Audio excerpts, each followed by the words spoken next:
Previously, in Revenge of the Iron-Blooded Sword Hound, Vikir entered a forbidden zone, a place no normal hunter could survive. The air was toxic, the ground felt cursed. Deep inside that land, a monster appeared. A Hellhound, a B+ rank beast. 3 meters of pure killing instinct. Its body burned like embers. It did not think, it only hunted and destroyed. Now the story begins. Vikir entered the forbidden zone, a place where nature itself felt wrong. The air was heavy, the silence unnatural, and deep inside that land, monsters lived without restraint. A B+ rank Hellhound emerged, 3 meters tall, eyes burning like embers, a creature driven only by instinct. It did not hesitate, it did not think, it only hunted. The Hellhound attacked, fast, direct, explosive. The ground shattered under its speed, but Vikir did not move back. He watched, he calculated, and he stepped aside at the last moment. The attack missed completely. The Hellhound turned again, angrier, faster, more reckless. But Vikir noticed something, a weakness. Water, a thin line of water on the ground. The Hellhound stopped when it saw it. It refused to cross. A natural instinctive fear, a hidden weakness, but it was still dangerous. It circled Vikir, waiting, looking for a single mistake. Vikir stayed calm. Then he took out something small. Red beans, bloody cacao seeds, bitter and strange. He threw them lightly. Flint, flint, flint. The Hellhound reacted instantly. It smelled them. Its instincts shifted. Hunger mixed with rage. Exactly what Vikir wanted. The beast charged again, faster and more reckless, straight into the trap. Vikir spoke quietly. Canine monsters always open their mouths when they run. At the final moment, he flicked the beans directly into its mouth. Everything changed instantly. The beans acted like poison for Hellhound-type beasts. Its body locked up. Its movement broke. Its charge collapsed mid-air. Vikir moved immediately. No delay, no hesitation. He struck the opening again and again, not to show power, but to end it. The Hellhound collapsed. The silence returned, but the silence did not last. From the forest, more Hellhounds appeared. Then 3, then 5, circling, watching, but not attacking immediately. Something had changed. They were no longer confident. They sensed it. The death of their kind. The presence of something unnatural. They growled, but they did not move forward. Their instincts were breaking. And then it happened. Every Hellhound stopped at the same time. Their bodies froze. Their ears lowered. Their instincts screamed danger. They were no longer afraid of Vikir. They were afraid of something else. Something far above them. The air changed. The forest became silent again. But this silence was different. Heavier. Older.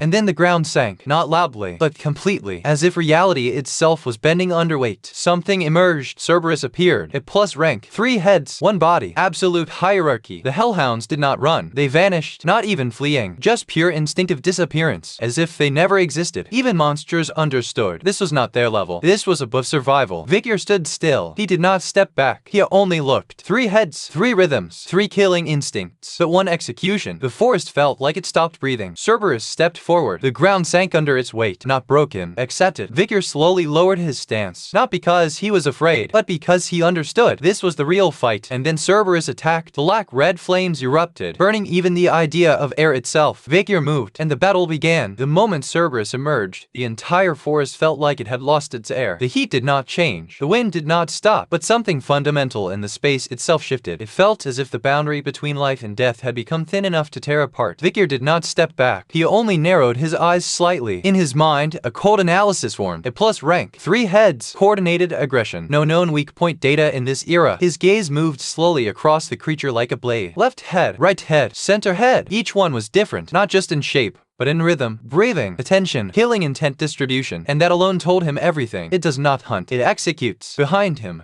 the Hellhounds that had been circling just moments ago were already gone, vanished into the undergrowth like they had never existed, not even fleeing with pride, just pure instinctive terror. Even beasts from hell understood hierarchy, and this thing stood above them. Cerberus stepped forward once, then again. The ground did not crack loudly like in legends. It simply sank, like the world itself was accepting its weight. Vikir slowly lowered the Hellhound corpse he had been dragging, not because he was afraid, but because carrying weight while fighting something like this would be unnecessary arrogance. His fingers adjusted around the blunt short sword. Blunt weapon. No piercing. No cutting. Only impact. A faint thought surfaced in his mind. So I will have to break it from inside. The left head opened its mouth first. Not a roar. A signal. The other 2 heads followed immediately. 3 breaths aligned into one. And then it happened. A wave of heat exploded forward. Black red flames poured out. Not like ordinary fire, but something that burned even the idea of oxygen itself. Vikir moved. Not backward. Sideways. The ground where he had been standing vanished into molten ash. The heat passed his cheek breathed closely enough to tighten his skin. He exhaled once. Good coordination. Then he kicked off the ground, not away from the beast, toward it. The center head snapped down instantly. Too fast, but not perfect. Vikir twisted his body mid-air, letting the bite pass just a hair's breadth from his ribs. And in that same motion, he slammed his elbow into the jaw hinge of the left head as he passed. The impact did not break bone, but it disrupted alignment. For half a second,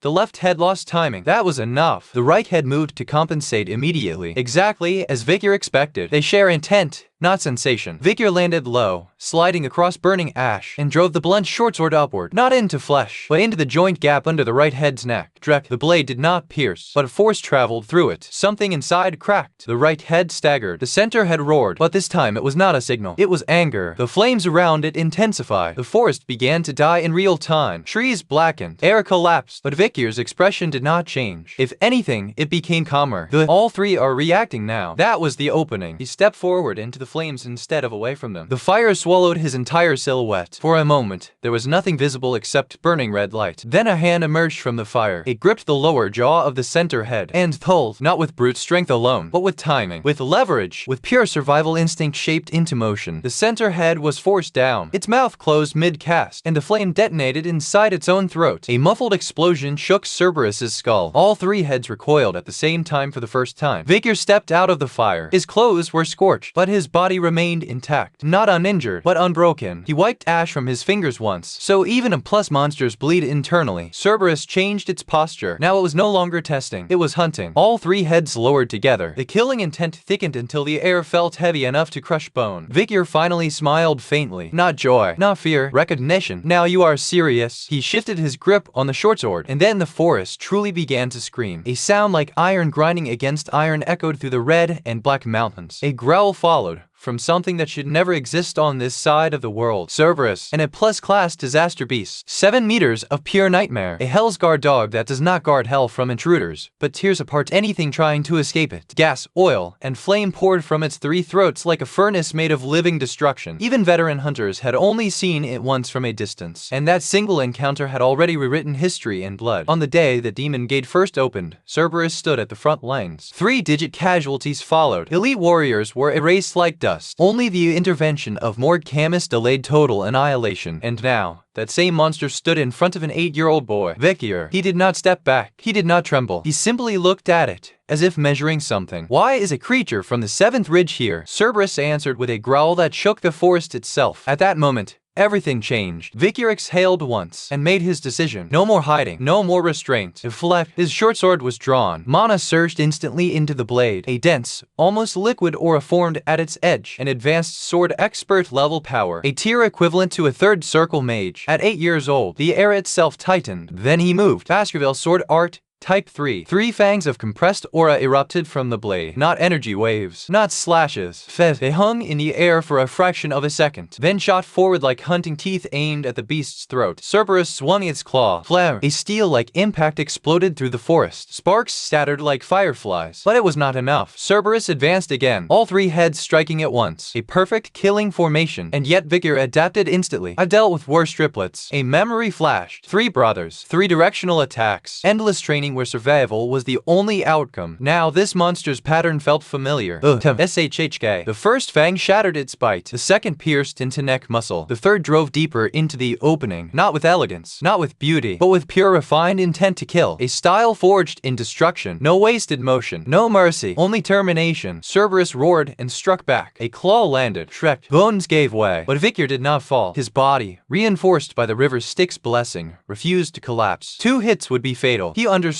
immediately, and then it happened. Now, his short sword broke. Silence fell for a moment. For the first time, something changed in Vikir's expression. Not fear, calculation. 36 stratagems. He turned and read. The chase began. Cerberus followed like a collapsing storm. Every step cracked the earth. Every breath burned the air. The distance shrank. Death was only 1 leap away. Then Vikir crossed the boundary line, and the ground beneath Cerberus disappeared. Trap activation. The pit opened like a mouth. Cerberus fell, but it was not the end. It landed. It prepared to leap out, and then then dozens of wooden spears erupted upward. Some snapped instantly, but others pierced through lower abdomen, side ribs. Old wounds reopened. Then a strange smell spread through the air. Chocolate, blood bean essence soaked into the wounds. Even a hell beast's body reacted. Its movements slowed, its breathing distorted, its strength began to collapse from within. But Cerberus was still alive, still furious. It took one step, then another, 7 steps in total, and then it fell. Silence returned to the pit. Only then did Vikir finally sit down, breathing evenly, watching the corpse carefully. There is something unusual here. His gaze shifted to the spear tip. Not ordinary wood, not ordinary poison, but something far more lethal. The toxin of a bloody mamba, still active, still waiting. And somewhere beyond the battlefield, even greater things were beginning to move in the shadows. The battlefield fell silent. Cerberus lay broken in the pit, its massive body finally motionless. Dark steam rose from its wounds, then slowly faded into nothing. Vikir stood still. No celebration, no relief, only silence. Then it began. Tusususu. A strange flow of energy rose from the corpse. Invisible, weightless, but unmistakably real. It moved like a tide toward Vikir's body. The system of the world reacting. Karma, experience, growth, the reward for killing something beyond human limits. Vikir exhaled slowly. Even this is heavy. He glanced at the massive corpse once more. Too large to carry, too dangerous to leave behind completely intact. In the end, he only took what was necessary. Vital organs, proof, evidence. Then he buried the rest in silence. Not out of respect, but efficiency. And then he turned forward. Something felt wrong, not with Cerberus, but with the land itself, with the forest behind it. Cerberus was not just a monster. It was a gatekeeper, a guardian that does not wander, which meant only one thing. A dungeon had to be nearby. Vikir's eyes narrowed. Monsters like Cerberus do not appear randomly. They guard something, a relic, a secret, or something far worse. He stepped forward through crushed roots, burnt soil, and dead silence, until he found it. A hollow depression in the earth, almost invisible, as if the land itself was trying to hide it. A dungeon entrance. So it really exists. Vikir crouched. No hesitation. He slipped inside. The underground world opened. Red stone walls, natural ruby veins, glowing faintly like blood vessels. A chamber illuminated in eerie crimson light. And then he stopped. There was nothing. No treasure. No monsters. Just emptiness. And bones. 2 skeletons. Long dead. Still showing signs of struggle. Fighting scars carved into their remains. Then he saw it. A paper. His diary. Vikir picked it up and read. A name, or a forgotten identity. The writing described a trial. A dungeon passed down as legend within the Baskerville bloodline. A test of survival. A test of identity. And then the riddle. 1 enters. 2 enter. 1 leaves. Vikir tilted his head slightly. Simple. But it was not simple. It was cruel. 2 brothers entered. Only one could remain one. So they fought. They killed each other. And yet nothing changed. No reward. No exit. Only madness. Failure disguised as tradition. The final page trembled with frustration, with despair, with the realization that everything they did was meaningless. Then came the final warning. Leave. There is nothing here. Silence returned. The kind of silence that tries to convince you to turn back. But Vikir did not move. I am not a twin. It paused. Then his eyes sharpened. That is the mistake. He turned toward the chamber. Then it happened. Frep. His fist smashed the ruby core. Light died instantly. Darkness swallowed everything. And the world reacted. Boom. A wall shifted. Not stone. Not structure. A hidden truth reacting to absence of light. A path opened. Vikir stepped forward. No fear. No doubt. Only certainty. Until his fingers touched something cold. A sword buried vertically into stone. Waiting. And engraved above it was a message. A condition. A restriction only for one bloodline. Baskerville. Vikir's eyes widened slightly. So this is what it was. Not a dungeon. Not a ruin. Not a test of strength. An inheritance. A weapon sealed by identity itself. And at that moment the atmosphere changed again. As if the dungeon had finally acknowledged his presence. As if something inside had been waiting only for him. The dungeon was silent again. Not the calm kind of silence, but the kind that feels watched. A presence awakened. Inside the dungeon, the air shifted. Vikir frowned slightly. He spoke quietly. This feeling again. A hunger, not his. Something else. Something inside him was reacting. Then, deeper inside the dungeon, he stepped forward. The space was unnatural. Too still. Too deliberate. And there it was. A sword, buried vertically into stone. Not placed. Not stored. Sealed. As if the dungeon itself was acting as its guardian. Vikir stopped. His eyes narrowed. So, this is here. No records. No history. No explanation in this era. Only silence around it. The sword looked ancient. Not worn down, but preserved. As if time refused to touch it. And above it, faint markings could be seen. A restriction. A condition tied only to one bloodline. Baskeville. Vikir exhaled slowly. So this is not a dungeon. It is an inheritance site. A sealed trial meant to choose a successor. He stepped closer. The air around the sword trembled, as if it was reacting to his presence. Then something changed. A faint buzzing sound echoed in the space. But, not outside, not around, but inside the weapon weapon itself. Vikir's expression tightened. You are inside this too. The sword did not answer, but the air felt heavier, like something alive was sleeping inside the metal. Then the truth became clearer. This was not just a weapon. It was a sealed relic, a living concept trapped inside a blade. The gluttonous fly, Baalzebub, a hunger that had been sealed into weapon form, waiting for a compatible body, for a vessel, for consumption. Vikir placed his hand on the sword. The moment he touched it, the entire dungeon reacted. A violent vibration exploded through the air. Pain shot through his body, not physical, but internal, as if something was trying to crawl into him. His stomach twisted violently. A foreign hunger awakened inside his mind. Consume, take, devour. Vikir's eyes narrowed. So that is what you are. Then he pulled. The sword resisted, not physically, but like it was deciding, testing, judging. Then, tripped. The seal broke. The sword slowly came free from the stone. The moment it was fully removed, the air collapsed inward, and the blade dissolved into light. It did not disappear. It entered him, but a deep resonance settled inside his body, not outside. Inside, something had taken residence within him. A second will, a second instinct. Baalzebub had awakened inside the host. Vikir staggered slightly, then steadied himself. His expression darkened. So you chose me? The hunger responded immediately. Buzz, like laughter, like agreement, like instinct recognizing a new owner. Vikir slowly exhaled, then spoke calmly. Stay useful. Do not interfere. Only then did the presence quiet down. Not gone, just contained. And Vikir understood something clearly. This was not a weapon he had obtained. It was a system he had inherited. Something that would grow, something that would consume, and something that would change everything that came next. Far above, the Baskerville estate remained silent, unaware that the boy they sent for testing had already taken something that should not exist in this era, and the world had just begun to notice him. The practical evaluation was over as the hounds returned. The atmosphere of the Baskeville estate slowly relaxed. Usually after the evaluation, the young hounds were allowed to keep the spoils of their hunts. Monster corpses were not just trophies, they were resources. Shields, swords, necklaces, armor forged from monster bones and hides. Every child of the Baskerville family grew stronger this way, through survival, through consumption, through violence turned into advantage. The tension that had filled the estate during the written and practical exams faded away, as if someone had washed the entire world clean. Perhaps because they had endured extreme conditions together, a strange and fragile sense of brotherhood began to form among the children. Not true kindness, not real peace, but shared survival instinct. Still, not all relationships improved. Some siblings still held grudges. Some conflicts remained unresolved, but most of them were settled during the exam or ended in death. And so, in a place like Baskeville, peace often meant only one thing: fewer survivors. For a few days each year, a rare calm settled over the family after the evaluation. In the main hall, Hugo Baskeville, the head of the family, was receiving a report from Butler Barrymore, who caught what? Even for a sword master, doubt rarely came easily. But at this moment, Hugo doubted his own ears. Barrymore repeated the report clearly, excitement hidden in his voice. Vikir van Baskeville from the 8th class crossed the boundary line during the practical evaluation and entered the Forbidden Zone. He successfully hunted Cerberus, and a plus-ranked disaster class monster. That is all. Silence followed. It sounded impossible. An 8-year-old child entered the Forbidden Zone and returned alive. That alone would have been a historic achievement. Just observing the terrain and ecosystem outside the sealed zone would normally be priceless information. But this child did more. He went into hell and came back alive. And not only that, he brought back Cerberus, the guard dog of hell. Hugo slowly stroked his beard. Cerberus is a high-ranking monster even the Guardian Knights struggle against. Then he reviewed the report again and frowned. He lured Cerberus into a trap and struck it at the throat with a spear. Barrymore responded carefully. Yes, my lord. It appears the monster was already injured and poison was applied to the throat. Hugo exhaled slowly. No matter how injured, Cerberus does not fall easily. What poison could possibly affect it? Barrymore hesitated. There is no further detail in the hunting log. The young master returned immediately to the dormitory after the evaluation. Hugo leaned back slightly, then let out a short laugh. So he hid his method and returned quietly. His tone was not anger. It was approval. Information is power, and power is value. He understands that already. Barrymore nodded. I must admit his patience is extraordinary. At 8 years old, most children would seek praise immediately. Hugo smirked faintly. If he had dragged that corpse around for attention, he would have become a target. He leaned forward slightly. In this family's success attracts not praise but predators. Barrymore felt a chill. In Baskerville, success was dangerous. Hugo continued calmly. If Vikir had displayed Cerberus openly, his brothers would not have let it stand. He might have lost his life or his achievement, so he hid it. That was the correct choice. Barrymore spoke quietly. He is unlike most Van bloodline children. Hugo nodded. In this family, blood does not decide worth. There are weak dogs of strong blood and strong dogs of weak blood. I do not care if they are born of of nobles or commoners, as long as they have talent and survival instinct. Hugo's gaze drifted toward the distant training spire. His second son was there, training, watching, growing, or perhaps breaking. Barrymore spoke carefully. Even among good bloodlines, some fail to become proper hounds. Hugo did not answer immediately. Then he spoke. I am not my predecessors. Let him come. Several hours later, Vikir stood before Hugo. There was no ceremony, no warmth, only directness. Hugo asked immediately, how did you kill Cerberus? Vikir answered without hesitation, I put chocolate on its throat. Silence. Hugo blinked once. Chocolate is poison to canine monsters. It paused. Then Hugo exhaled slowly. So that is why you asked for chocolate before. There's no emotion, no exaggeration, just fact. Hugo's lips curved slightly. If true that information alone has value, it will be useful for hunting canine monsters. I agree. Hugo studied him carefully. Then he asked, when the butler asked you, you did not explain. He is not my master. It paused. Hugo's eyes sharpened. Then who is your master? I belong to the Baskerville family, so the head of the family is my master. Hugo remained silent for a moment. Then he nodded, satisfied. You understand your place. As a reward, the corpse of Cerberus is yours entirely. Cerberus was an A+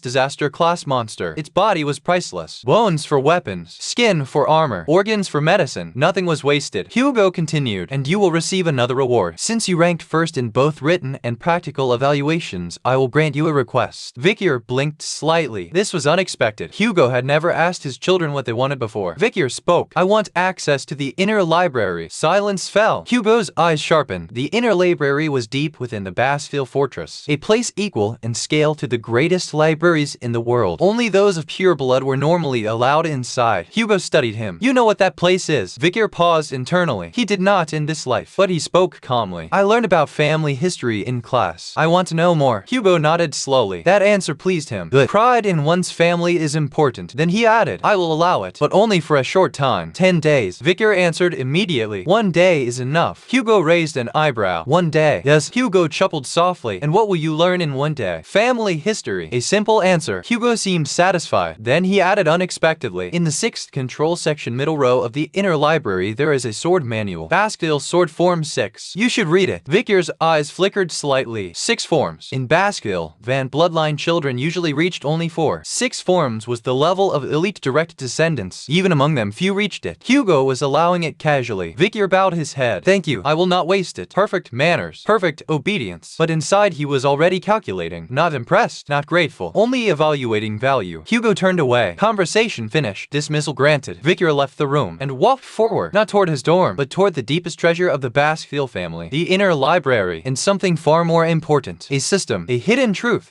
That is where we will end today's chapter. Vikir has defeated Cerberus, obtained the mysterious relic Baalzebub, and gained access to the inner library. But his journey is only getting started. What secrets are hidden inside the Baskeville family? And what powerful inheritance is Vikir searching for? We will find out in the next part. If you enjoyed this video, make sure to leave a like and share your thoughts in the comments. And if you do not want to miss the next chapter, subscribe to the channel and turn on notifications. Thank you for watching. I will see you in the next video.